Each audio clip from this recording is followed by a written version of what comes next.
It's fair to say that in our times recently, a lot of things are affecting society and people, and certainly businesses. I want you to meet an attorney spokesman for Masuda Funai, a friend, as is the law firm. Masuda Funai is probably the longest lasting professional mutual reference relationship that Goldberg Heinze has. These are times for qualified lawyers. These are times to protect business owners. I'd like you to meet Greg Wright. Greg, glad you're here. Pleasure to be here, Paul. I'm going to ask Greg to simply go over a little bit of background on Masuda Funai, and then we're going to talk about things that maybe give business owners indigestion or heartburn on the offing. Things are yet to come. So, Greg, tell us about Masuda Funai, if you will. Of course. Well, again, thank you, Paul, for giving me the opportunity to join you today and to address a couple of topics that I hope will be of interest to your audience.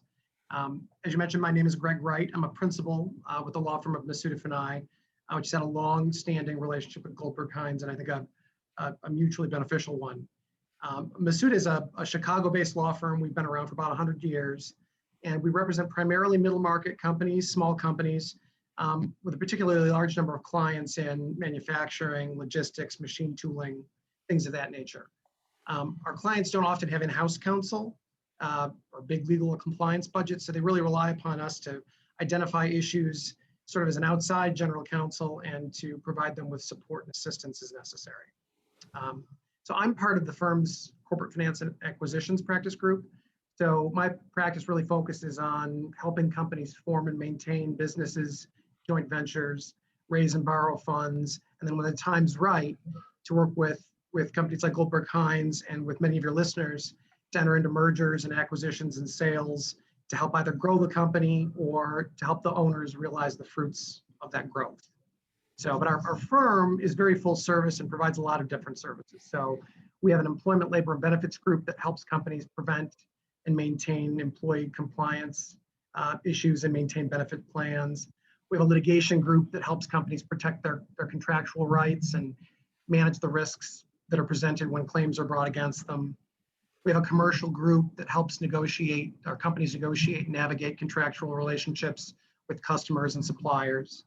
We have an IP group that helps companies identify and protect their trademarks and patents and processes and secrets, the things that are the special sauce of a company that help it succeed. We've got a real estate group that helps negotiate a purchase or a lease agreement or help design or renovate a facility or construct it.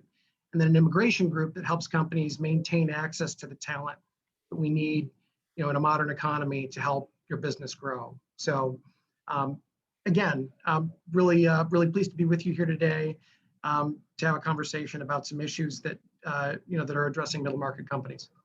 It's always delightful to hear the full array of professional backup and support that Masuda Funai offers to its clients. Whenever we call, there's always a competent, experienced attorney to respond to whatever topic we're asking on behalf of a client of ours. What are you seeing, Greg, in the near term? Now we have the new administration in place. What red flags, if any, are waving as far as the business owner's attention and concern should be drawn to?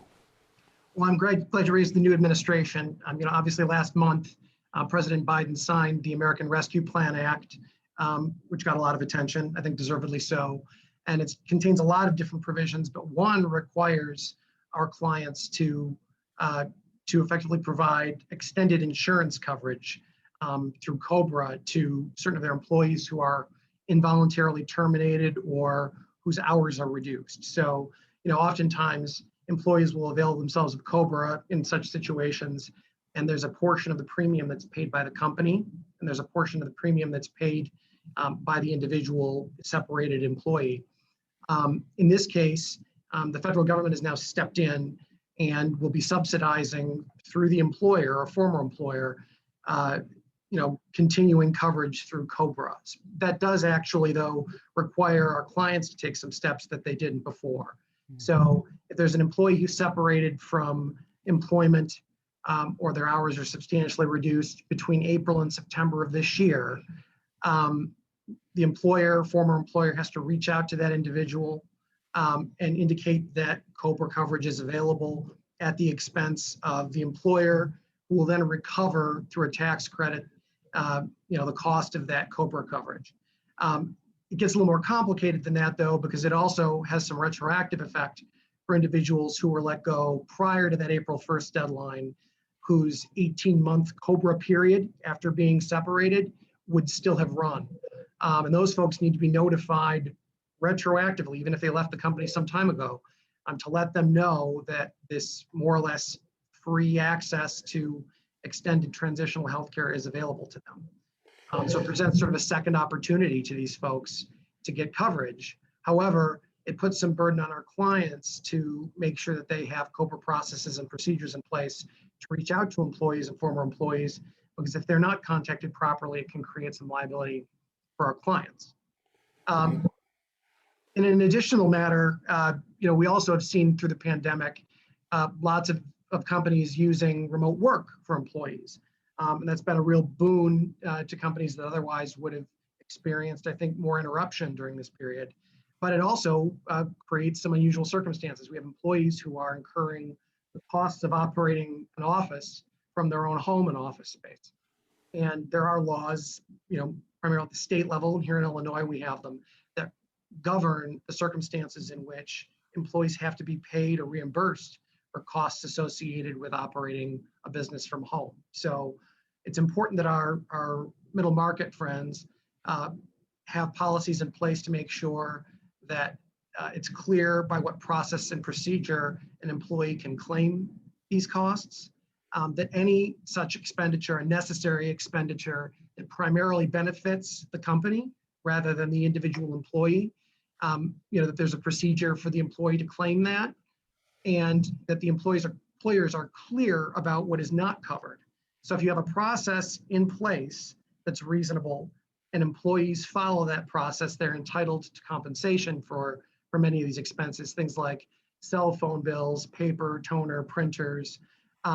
If the process or procedure is reasonable and is not followed, then a company can place some limitations on what it will reimburse employees for.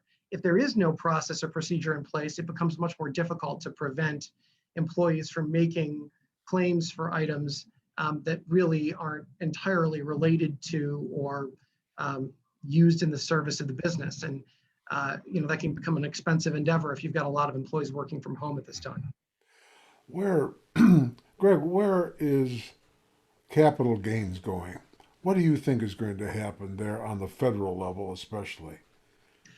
On the federal level, it seems like I've never been much of a prognosticator, but my gut tells me that those rates may go up to some degree to fund some of the president's other priorities, in particular, on infrastructure, that sort of thing. That said, with any administration now, we're several months into it, and there's probably an 18-month window from the inauguration to when no further federal business will be conducted. So I expect if there will be a movement on rates, we'll probably see it sometime this calendar year. Any changes in immigration, employment, recording, certification as far as the employers are concerned? Well, from an immigration perspective, one of the big issues we're dealing with is workforce and workplace enforcement and compliance. And we've got a lot of clients, who are availing themselves of workforces with folks from around the world. And that's increasingly important when we have specialized talent needs. Our firm is unique, I think, in many respects for firms of our size, that we've got a group of highly skilled immigration attorneys. It really works closely with the rest of our firm. One item that most employers know something about, but it's not really much a focus, is when you onboard an employee on their first day, they're required to submit a Form I-9 to complete it, and then the employer has to hold it. I think almost everyone who's listening, who's gotten a new job in the last 30 years or so has probably completed this form. However, a lot of the employers don't necessarily dot the I's and cross the T's or make sure that they are. And there are requirements in terms of the way that the forms are completed, that they be completed regardless of whether the individual is a US citizen, a non-immigrant, a permanent resident, that they be held on site. And if all of those rules are not complied with, ICE, which we hear a lot about in other contexts, performs routine audits and inspections at workplaces. And if forms aren't properly maintained, if they're not properly dated, if they weren't filled in within the proper period of time, we can be looking at fines of about $2,000 an employee. And so for a company of 50 employees, you could be looking at a six-figure fine or settlement with the federal government, which is just something that's very easily avoidable if you have a plan in place and work with counsel and HR staff to make sure that it's executed properly. How often in the course of your practice and interrelationships with clients do you review the terms of sale or any of the proposal terms or acknowledgement of orders that a client receives in terms of having the last form in? How often would you suggest an owner review the legalities of their proposals, their purchase order terms and conditions, supplies, returns, deliveries, certifications, and all the rest? How is that, once a year or once every 10 years? Hardly. I would think certainly to do so at least on an annual basis would be good practice.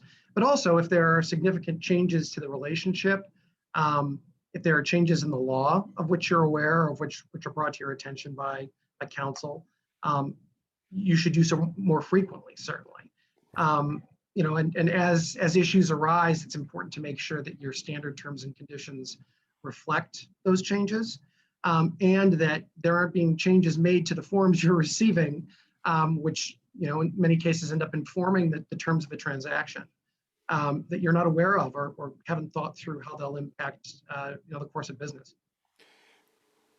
To our listeners, what you've just witnessed is a very small sample of the comprehensive knowledge and details that is possessed by the partners within Masuda Funai. How can our listeners get in touch with you at Masuda Funai? Well, thanks for asking. You can find our firm online at www.masudafunai.com. That's MASUDAFUNAI.com. And listeners can reach me by telephone at 312-245-7496, or by email at gwright, GWRIGHT, at masudafunai.com. We look forward to continuing episodic presentations on different topics as they get developed and are changed within our government and within regulatory agencies. And we're planning on episodes to do just that. As a business owner, I think the underlying basic message is be informed. If you don't know, ask. Call Greg. If you want to hear a topic on our presentation in these podcasts, get in touch with us. And we'd be happy to bring it forward, because if you're interested in it, probably someone else is as well. We really appreciate Greg being with us today. We look forward to the next visit. Thank you for listening to us.